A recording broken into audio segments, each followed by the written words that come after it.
मोललता,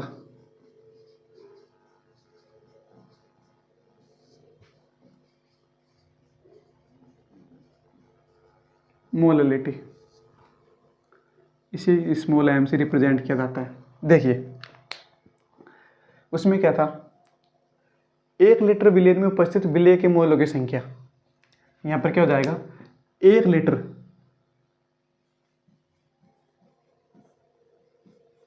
विलायक में उपस्थित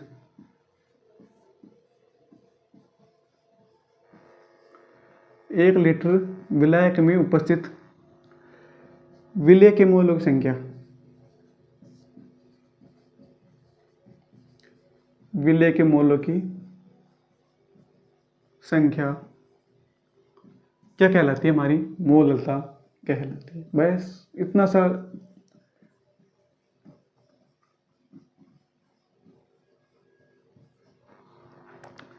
एक लीटर विलायक में उपस्थित विलेय के मोलों की संख्या मोलरता कहलाती है।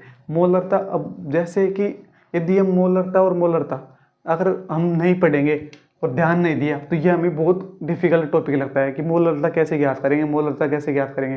पहले मैं भी यही सोचता था, मैंने 12th में ध्यान दिया, लेकिन 12th में भाई उसी टाइम खेलने कूदने की उम्र होती है तो उस टाइम हम भूल गए। अब मैं सोच रहा था कि मोलरता मोलता नॉर्मलता कितने डिफिकल्ट टॉपिक है, लेकिन यदि हम उसकी एक एक लाइन को बारीकी से देखते हुए चलेंगे, नॉर्मल चीज़ है तो हमें मोलरता और नॉर्मलता के बारे में आसानी से ज्ञान हो जाएगा तथा हम हर एक बेसिक से बेसिक क्वेश्चन से लेकर हार्ड से हार्ड क्वेश्चन पर पहुंच सकते हैं। तो 1 लीटर विलायक में उपस्थित विलेय के मोलों की संख्या, तो स्मॉल m बराबर विलेय के मोल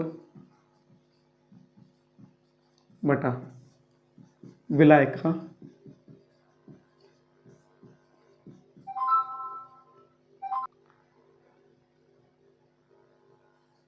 विलायक का बार केजी में। देखिए विलेय के मोल, सॉरी यहाँ पर हमने 1 केजी लिखना है हमें। 1 किलोग्राम विलायक में उपस्थित विलेय के मोलों की संख्या क्या कहलाती है, मोललता कहलाती है। विलेय के मोल बटा विलायक का बार किलोग्राम में।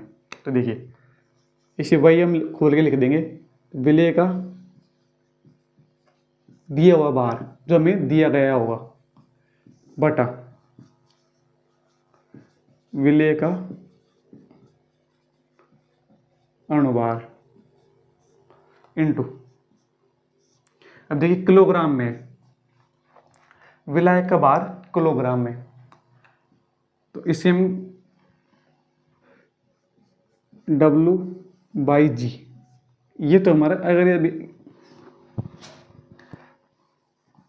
देखिए यदि इसे हम केजी में लिखते हैं तब तक तो ये क्वेश्चन सही है, यहाँ पर हम इसको मिटा सकते हैं। देखिए तब तो ये सही है, लेकिन यदि हमें क्वेश्चन क्या आता है, हमारा क्वेश्चन किलोग्राम में ना देकर हमें ग्राम में दिया जाता है, इसलिए इसको हम ग्राम के फॉर्म में लिखेंगे। तो क्या हो जाएगा हमारा ग्राम इंटू 1000 क्यों हो जाएगा, क्योंकि 1 किलोग्राम में 1000 ग्राम होते हैं। तो अगर हम इस किलोग्राम को मान लो केजी था तो नीचे हम लगाते 1000, अब 1000 नीचे ऊपर चल जाता तो हमें क्या प्राप्त होता, यह फॉर्मूला प्राप्त होता है। तो इससे लिख सकते हैं हम, विलेय का बार हो गया हमारा W, विलेय का अणुभार स्मॉल w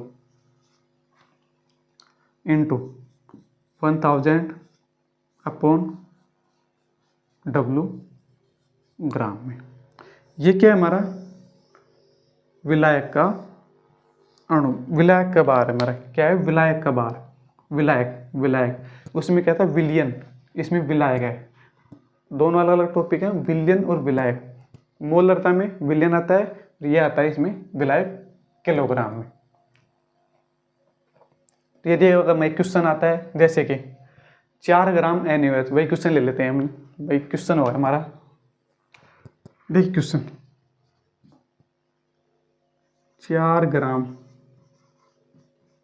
NaOH विलियन का मोलरता ज्ञात करें।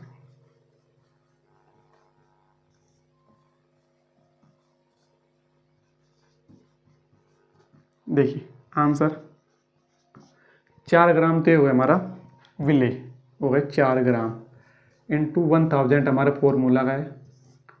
विलेय का अणुभार हो गया हमारा, NaOH का अणुभार कितना होता है 23 + 16 + 1 तो कितना होगा 40 इंटू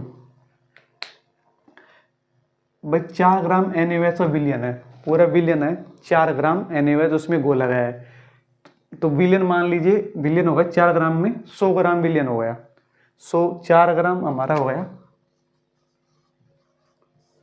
100 ग्राम विलयन में घुला हुआ है। तो ये तो हमारा विलेय, ये हो हमारा विलयन, और हमें चाहिए क्या, हमें चाहिए विलायक, हमारा विलायक चाहिए। तो विलयन में से अगर विलेय घटा देंगे तो कितना जाएगा 96 ग्राम हमारा विलायक आता है, और हमें यही चाहिए तो यहाँ पे लिख देंगे 96। अभी इतनी सी मैथ आप लगा लीजिए कैलकुलेशन करके तो आपको आंसर मिल जाएगा मोलरता, और लास्ट में लगा देंगे हम स्मॉल m। ये होगा हमारी मोलरता। मोलरता क्या हो गई 1 किलोग्राम विलयन में, 1 किलोग्राम विलायक में उपस्थित विलेय के मोलों की संख्या मोलरता कहलाती है। इसे स्मॉल m से रिप्रेजेंट करते हैं। तथा इंपोर्टेंट टॉपिक क्या हो गया, यह ताप पर निर्भर करती है, यह ताप पर निर्भर करती है। ये होगा हमारा मोलरता। अब देखिए नेक्स्ट